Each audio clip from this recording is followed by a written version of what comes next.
sin wàdúwé 1 Now, million ló ń fojoojúmọ́ ké. Ìyẹn ò Yasin nítumọ̀ by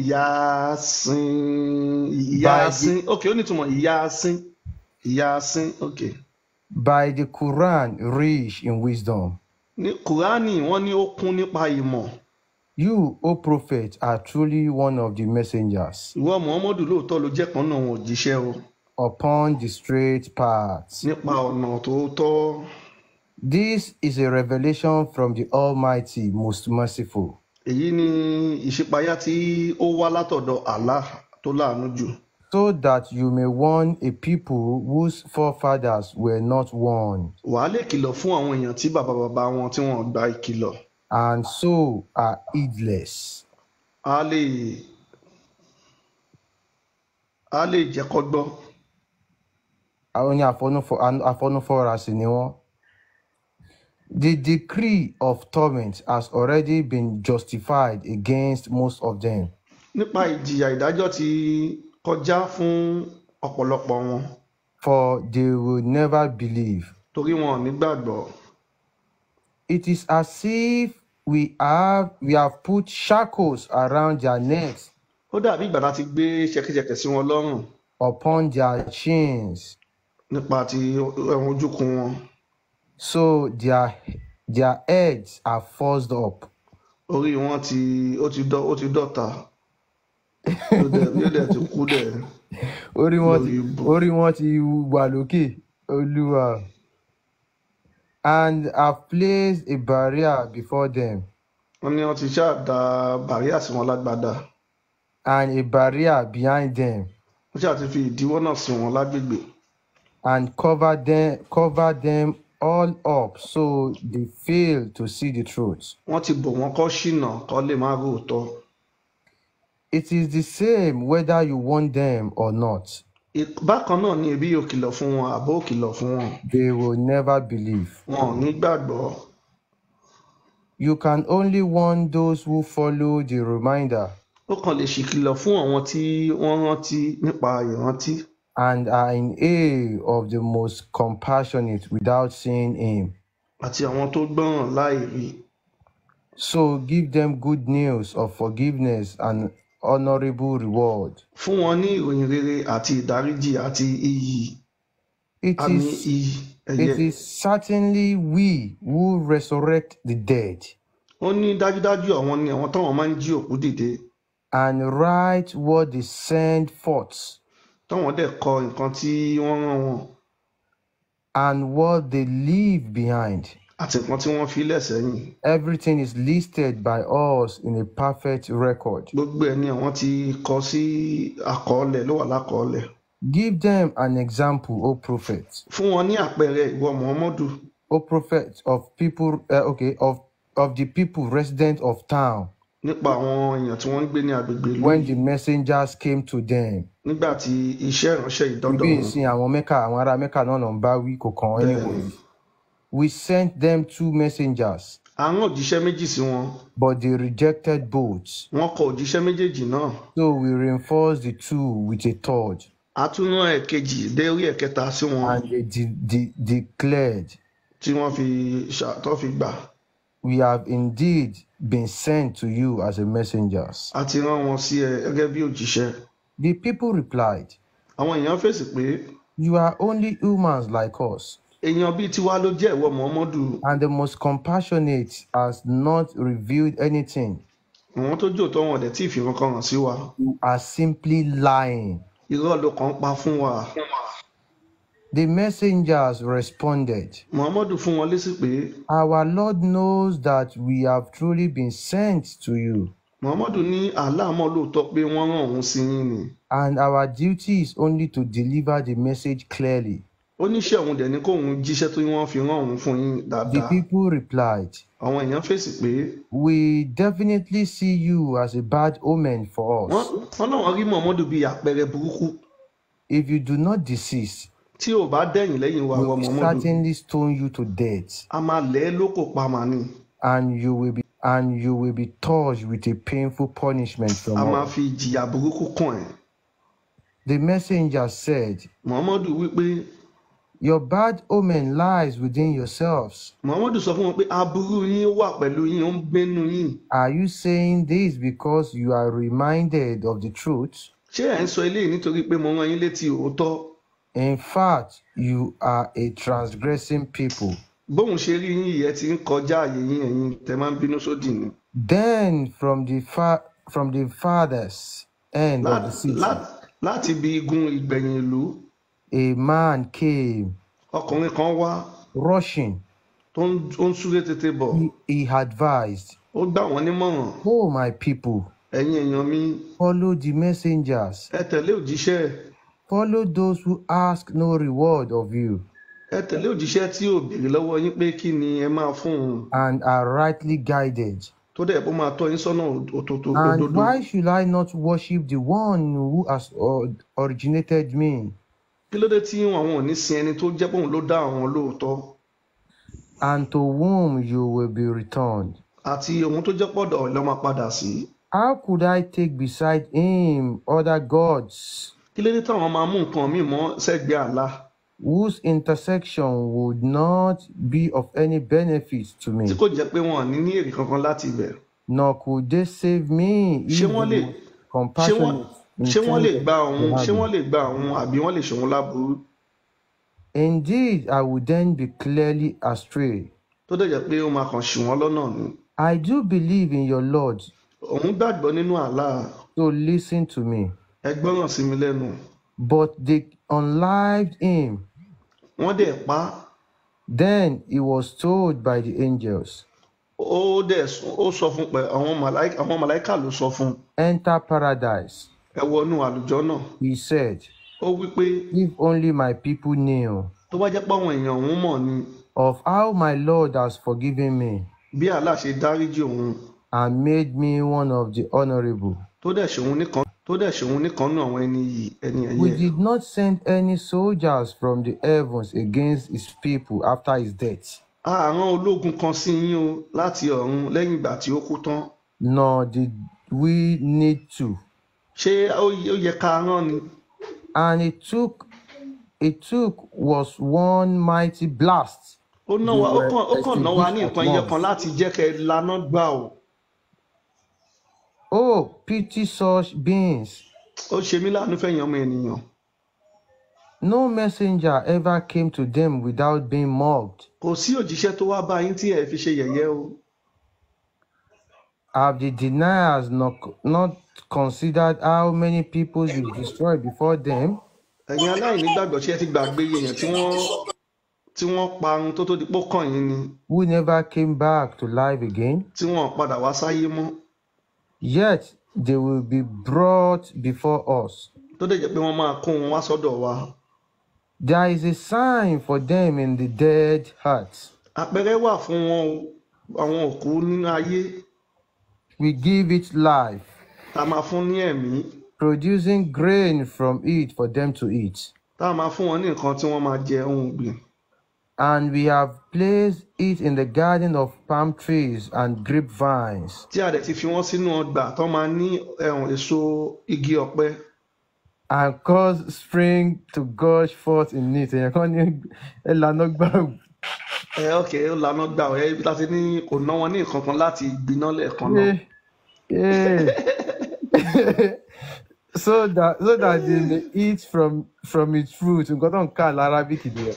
Wọ́n á lè máa jẹ nínú àwọn èso yẹn o. Which they had no hand in making. Tó jẹ́ pé ọwọ́ wọn ò sí nínú bí igi ọ̀pẹ yẹn ṣe wù o. Will they not then give thanks? Ṣé wọn ò ní dúpẹ́ ni? Glory be to the one who created all things in Ọpẹ́ ni pairs. fún Allah tó dá gbogbo nǹkan o. Be it what the earth produces, their agendas, or what they do not know. Tó ṣe tó jẹ́ Or what they do not know. nǹkan tí ayé ṣe àbí nǹkan tí àwọn ṣe ni tí wọn ò dẹ̀ mọ̀. There is also a sign for them in the night. Àpẹẹrẹ wà fún wọn tó bá di ní alẹ́ o. We strip from it daylight. Tí a máa ya látara ẹ̀ tó bá Then dojú mọ́mọ́. behold, they are in darkness. Tí a dẹ̀ dúró tó bá di inú òkùnkùn. The sun travels for its fig stamp. Òun máa ń rìnrìn àjò láti lọ ṣera rẹ̀. That is the design of the Almighty, all-knowing. tó jẹ́ pé bá a ṣe ṣe nìyẹn nìkan àràǹbárá látọ̀dọ̀ Allah tó tóbi jù tó mọ́ jù. As for the moon, fún ti òṣùpá náà, we have ordained precise phases for it a ti pa láṣẹ o bó ṣe máa ṣe until it ends up looking like an old curved palm stack. títí tí ó fi lọ máa gbẹ̀yìn tó máa wá dàbí nǹkan tó ti pẹ́ kan tó máa dàbí ohun àbá tí wọ́n fọwọ́ ṣe rúgúdú. òṣùpá ló ń sọ o. Ó máa dàbí àrán ọ̀pẹ tó ti pẹ́ tó tó ti á wá lọ gbígbẹ. ṣe rúgúdú wọn ní mo tí òṣùpá bá ti lọ ń wọ̀. It is not for the sun to catch up with the moon. kò sí fún òun kó mú òṣùpá o. Kó lé òṣùpá bá. Kó Nor does the night outrun the day. ṣé alẹ́ máa ń la kọjá ojúmọ́ ni. Each is traveling in an orbit of their àwọn own. méjèèjì máa ń rìnrìn àjò lọ́nà lọ́tọ̀ọ̀tọ̀ ni o. Eclipse bá ṣẹlẹ̀ ńkọ́? aláwòrán tí ni pé ọ̀sán ń dòru. Another sign for them is that we carry their ancestors with Noah in the fully loaded ark àpẹẹrẹ míì ni pé a gbé àwọn alálẹ̀ wọn pẹ̀lú Noah sínú ọkọ̀ tó kún bámú and created for them similar things to ride in. tí a dẹ̀ ṣe ìmíì fún wọn tó jọra tí wọ́n dẹ̀ wá lọ. If we willed, tó bá rùn wá we could drone them. a máa jẹ́ kí wọ́n rì. Then no one will respond to their cries, kò sẹ́nikẹ́ni tó máa gbọ́gbe wọn o. nor will they be rescued, ṣé wọ́n máa rí ni gbà wọ́n lẹ̀ ni. except by mercy from us, àyàfi àánú látọ̀dọ̀ wọn àlá o. allowing them enjoyment for a little while. tóun á jẹ́ kí wọ́n gbádùn ìgbádùn píníṣín. Still they turn away. síbẹ̀ wọ́n yí padà. When it is said to them, nígbà tí wọ́n sọ fún wọn, beware of what is ahead of you ẹ kíyèsí o nǹkan tó ń bọ̀ tó máa ṣẹlẹ̀ sí lọ́jọ́ iwájú o. in the hereafter, ní tó bá di lẹ́yìn ayé yìí and what is behind you àti nǹkan tó ń bẹ lẹ́yìn yín of destroyed nations, tó máa ń pa ìlú ohun tó ń pa ayé rẹ́. so you may be shown mercy. a máa kẹlẹ̀ rí àánú o. Whenever a sign comes to them from their Lord, nígbàkigbà tí àpẹẹrẹ bá ti wá látọ̀dọ̀ Allah, they turn away from it. wọ́n máa yí padà kúrò ńbẹ̀. And when it is said to them, tí wọ́n bá dẹ̀ sọ fún wọn, donate from what Allah has provided for you, ẹnu Allah gbẹ, ẹ fún Allah lówó lára nǹkan tí Allah ṣe fún yín. the disbeliever says to the believers, àwọn aláìgbàgbọ́ máa sọ fún wọn tó gbàgbọ́ pé àwọn Muslim. why should we feed those whom Allah could have fed if He wanted to? àwọn tó gbàgbọ́ ló ń sọ bẹ́ẹ̀ fún àwọn Muslim, kí ló dé tí àwọn máa bọ́ àwọn tó jẹ́ pé Allah ló yẹ kó bọ́ wọn tá Allah ò bá ti lè bọ́ wọn. You are clearly astray. Allah wá sọ fún wọn pé wọ́n ti ṣìnà ni o. And they ask the believers, àwọn tó gbàgbọ́ wọn béèrè lọ́wọ́ àwọn Muslim pé, when will this threat come pass? báwo ni ìdúnkokò ìdúnmọ́ni ìgbà wo ló máa tó ṣẹlẹ̀? If what you say is true, tó bá jẹ́ pé nǹkan tó ń sọ wọ Allah òótọ́ ni. they must be awaiting a single blast, kọ́ dúró de bó ṣe máa dún lẹ́ẹ̀kan gbà wó. which will seize them while they are entrenched in worldly disputes. tí a máa gbá wọn mú nípa nǹkan ayé yìí tí wọ́n ṣe èméjì fún. Then they will not be able to make a last will, tó jẹ́ pé nígbà yẹn ìgbà kẹyìn ni wọn ò ní lè sọ kankan mọ́. nor can they return to their own people. tí wọn ò ní lè padà sọ́dọ̀ àwọn èèyàn wọn mọ́. The trumpet will be blown a second time. kàkà kí máa dún lẹ́ẹ̀kan sí lẹ́ẹ̀kejì nígbà kejì. Then behold, wọ́n á dúró. they will rush from the graves to their Lord. wọ́n wá máa sáré láti inú ìsà òkú wọn lọ́dọ̀ Allah wọn lọ́dọ̀ Allah. They will cry, wọ́n á máa ké. woe to us! wọ́n á máa ṣe yé Allah Allah, wọ́n á máa ké sálà. Who has raised us up from our place of rest? Allah tó gbé wọn dìde láti ibi tí wọ́n ti ń sinmi. This must be what the most compassionate warned us of the messengers told the truth. eléyìí ni nǹkan àwọn tó gbọ́yànjú tí wọ́n ṣèkìlọ̀ fún wọn látọ̀dọ̀ òjíṣẹ́ nípa òótọ́. It will only take one blast. ó kàn máa ná wọn ní gbàù lẹ́ẹ̀kan ni o, gbàù Then wọ́n at ti lànà. once they will all be brought before us. Tí gbàù yẹn bá dún lẹ́ẹ̀kan náà wọ́n ti dọ́dọ̀ Allah, ikú ti pa wọ́n ló ń sọ yẹn o. On that day, no soul will be wronged in the least. Tó bá di ọjọ́ náà kò sí ẹ̀mí tó máa jẹ̀bi nínú nǹkan tó kọ́lẹ̀. Nor will you be rewarded except for what you used to do. Ṣé wọ́n máa gba èrè nǹkan tí wọ́n ń ṣe ni? Indeed, on the day the residents of paradise will be busy enjoying themselves. Tó bá di ọjọ́ náà ọjọ́ kẹyìn nínú àlùjọ náà paradise, àwọn èèyàn á máa gbádùn ara wọn. Wọ́n á máa dóbò lọ. Falala. They are there. They and their spouses will be in cool shade. Àwọn pẹ̀lú àwọn ọmọ ẹ̀lẹ́ wọn, wọ́n á máa gbádùn ní abẹ́ ìbòjì. Reclining on canopied coaches. Àwọn àtàwọn ọmọ ẹ̀lẹ́ wọn á máa gbádùn ní abẹ́ ìbòjì. Táwọn èèyàn bá ronú yẹ kán mọ̀ pé wọ́n á máa jayé lọ. ó yẹ káwọn èèyàn mọ̀ pé ilé ayé gangan ni àlùjọ náà yìí wà. Wọ́n ní canopy wà lọ́rùn. Ayé àlá ti ta. There they will have fruit and whatever they desire. Wọ́n máa ní èso níbẹ̀ àti gbogbo nǹkan tí wọ́n bá fẹ́. And peace will be there, greeting from the merciful Lord. Wọ́n máa ní ìrọ̀rùn tó jẹ́ pé Allah wa máa kí wọn. Then the disbelievers will be told. Àwọn tí wọ́n ń ṣe Muslim tí wọ́n gbàgbọ́ wọ́n á máa sọ pé. Step away from the believers this day. Ẹ kúrò lẹ́gbẹ̀ẹ́ wọn Muslim, ẹ̀yin tẹ́ burú yìí. Did I not command you? Ṣé wọ́n pa yín láṣẹ? O children of Adam. Ẹ̀yin ọmọ adarí wọn, ẹ̀yin ọmọ Ádámọ̀. Not to follow Satan. Tí wọ́n sọ fún yín pé kẹ́ má tẹ̀lé Ṣàìtán ìyẹn Sátánì. For he is truly your sworn enemy. Tó jẹ́ pé òun ni ọ̀tá yín lóòótọ́ o. But to worship me alone. Kẹ́ ẹ máa sin òun Allah nìkan. This is the straight path. Tó jẹ́ òun ní ọ̀nà iye. Ta ló dá Ádámọ̀ yìí ẹjọ́? Àmì ta ló dá Sátánì? Ṣàìtánì olórí ibú làlá yẹn, olórí ibú. Yet he already misled great multitude of you. Síbẹ̀ tó jẹ́ pé Ṣàìtánì ti ṣì púpọ̀ ọ̀pọ̀lọpọ̀ àwọn èèyàn lọ́nà. Did you not have any sense? Allah wa ń béèrè lọ́wọ́ wọn pé ṣé wọn ní ọpọlọ ni? Olórí ibú Allah yẹn náà lóun máa ń ṣì wọ́n lọ́nà. Ó tún wá ń béèrè lọ́wọ́ àwọn èèyàn pé ṣé ẹ ní ọpọlọ ni tẹ́bi jẹ́ kí Ṣàìtánì ṣì yín lọ́nà. This is hell you were warned of. Allah wa ń sọ fún wọn pé inú náà tóun ṣèkìlọ̀ fún yín rèé o. Born in it today for your disbelief. Chai, Allah wa sọ fún wọn pé ẹ máa jó nínú náà yẹn o, lénìí o, torí àìgbàgbọ́ yín o. On this day we will seal their mouths. Tó bá di ọjọ́ náà, Allah lóun máa di ẹnu wọn, bàbá wèrè làlá yẹn. Their hands will speak to us. Òun máa wá so wọ́n débi pé ọwọ́ wọn wá máa bọ́ òun sọ̀rọ̀. And their feet will testify to what they used to commit. Ẹsẹ̀ wọn wá tí wàá máa jẹ́rìí nípa gbogbo nǹkan tó ti ṣe ní ayé. Had we willed. Tó bá jẹ́ pa ṣe bẹ́ẹ̀ ni. Tó bá pọ̀ wù wá ni. Tó bá ń wà tó pa ṣe bẹ́ẹ̀ tó ń wà ni. We could have easily blinded their eyes. Àbá ti rọra ṣe àti fọ́ wọn lójú. So they will struggle to find their way. Wọ́n wá máa jẹ̀rora, wọ́n máa jà kitikiti láti wá ọ̀nà. How then could they see? Báwo ló ṣe fẹ́ rí?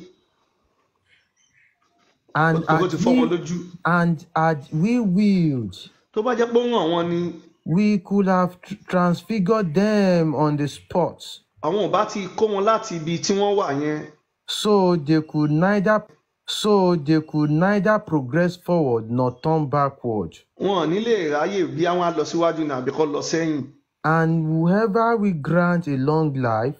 Ẹni tí àwọn bá ti fún lẹ́mìí gúngùn. Will reverse them in development. Àwọn á fi wọ́n lẹ̀ níbi tí wọ́n máa ní dàgbàsókè. Will they not then understand? Ṣé kò wá níyé wọn ni? We have not. Àti kọ́ wọn ní bí ewì bí orin. Nor is it fitting for him. Ó ní ṣó yẹ wọ́n ni. This book is only a reminder and a clear Quran. Ó ní ìwé yìí jẹ́ ìwé ìrántí o tó dẹ̀ jẹ́ Kùránì, ìwé Kùránì tó hàn sí wọn ni. Ẹ jẹ́ bá wa power tab kìíní yẹn skip. To warn whoever is truly alive and fulfill the decree of torment against the disbelievers. Kí wọ́n ṣe ìkìlọ̀ fún àwọn tó bá wà láyé o láti ṣe délẹ̀ lérí wọn nípa ìjìyà tó sọ fún àwọn aláìgbàgbọ́. Do they not see that we single-handedly created them before?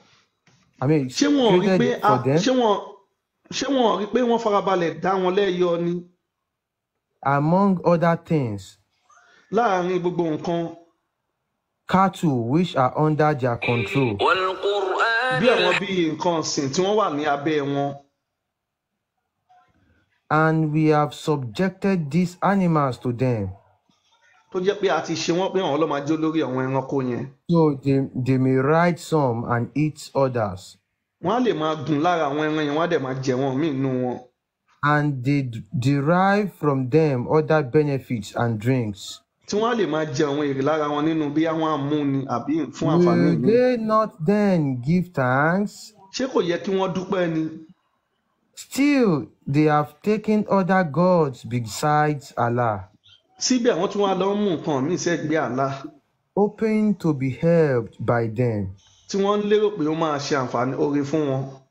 They cannot help the pagans. wọn ò lè ṣèrànlọ́wọ́ o àwọn tí wọ́n sin àlá. Help the pagans. wọn ò lè ṣèrànlọ́wọ́ o àwọn tí wọ́n sin àlá yẹn tí wọ́n ń sin nǹkan míì. Even though they serve the idols as dedicated gods. tó jẹ́ pé wọ́n ń sin nǹkan míì bí òkúta mẹ́kà àti òrùn òṣùpá. So do not let their words grieve you, O prophet. má jẹ́ kí ọ̀rọ̀ wọn ṣe ẹ́ òwò Muhammadu.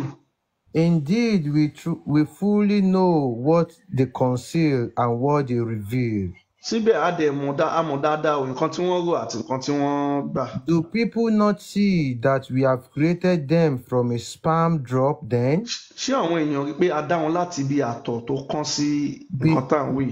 Behold, they openly challenge us. síbẹ̀ wọ́n ṣí láti ṣe ìkọjú sí wa. Téèyàn lè kọjú sọ́lọ́run, ó mà ṣe o. Allah bẹ́ẹ̀ ni. And they argue with us, tí wọ́n dẹ̀ ń bá àwọn jiyàn.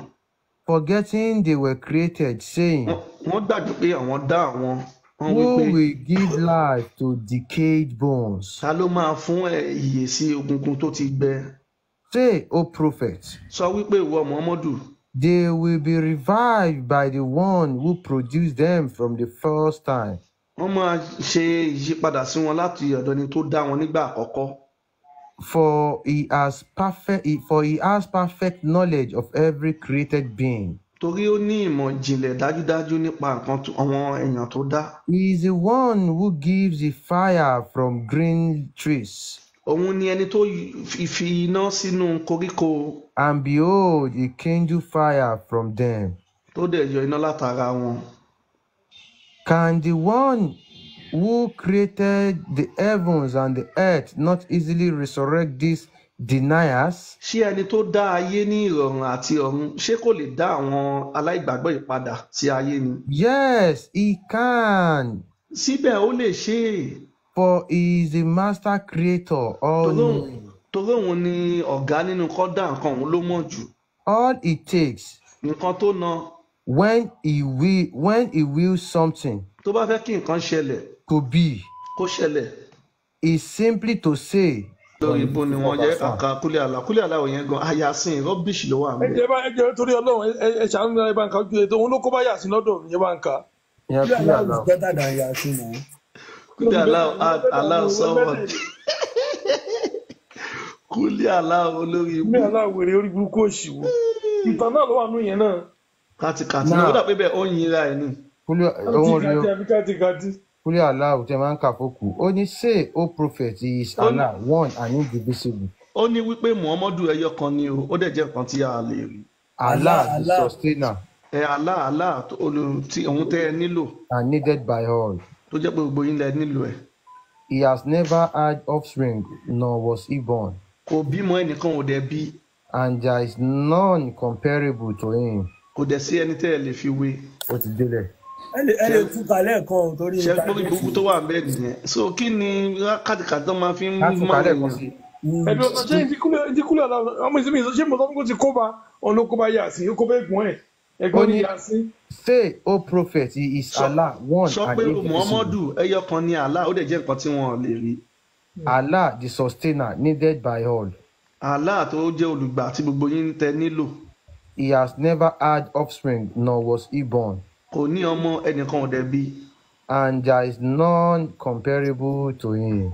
kò dẹ̀ ní aláfiwé ṣe rí i pé ti Allah ti ta Ẹ kátikàti ló píkì wà ní Kúnlá. kúlẹ̀ Allah ẹ̀wọ̀n Allah wife mo ti sẹ́ndì líǹkì kan sí Allah wife mi ò bí Allah wife má ti rí mo ti sẹ́ndì ẹ̀ sí o ok aláwọ̀ ìfún WhatsApp ẹ mo ti sẹ́ndì ẹ̀ sí ẹ kí mo sọ pé ẹ̀mí náà látọ̀ ti tó ṣí lówó ẹ̀ sí so tó bá ti rí ọ̀nà méjì mo ti mo sẹ́ndì sẹ́ndì sí ẹ̀ sí WhatsApp ni wò ó ṣe rí i pé nǹkan tá à ń sọ fún àwọn èèyàn wa nìyẹn kọ́ lọ kà kò nítumọ̀ ẹ wá ń ka ilé ìfọ́kù àwa ń béèrè lọ́wọ́ yẹn pé kí lè tẹ ka ilé ìfọ́kù kan wá ní ẹ ó tì o táwọn bá ka méje fọ́kù ó ní nǹkan táwọn máa tún fi sí i kìíní kan máa lọ bókù yẹn kí ló dé tẹ̀ ń parọ́ kìíní yìí kò bá òkú sọ̀rọ̀ kò ní nǹkan kan ṣe pẹ̀lú òkú tó ti kú nǹkan tá à ń sọ fún wọn nìyẹn dán kékeré ó sí ló dán kékeré ó sí lé tí ó padà kú náà nǹkan tá à ń sọ fún wọn nìyẹn pé kò ní nǹkan kan ṣe pẹ̀lú òkú tó ti kú ẹ wá ń sọ pé kò ní sọ pé ó ní nǹkan míì tẹ́yìn máa fi sí kí ni nǹkan míì ò lẹ́fẹ̀ẹ́ fi sí. so mo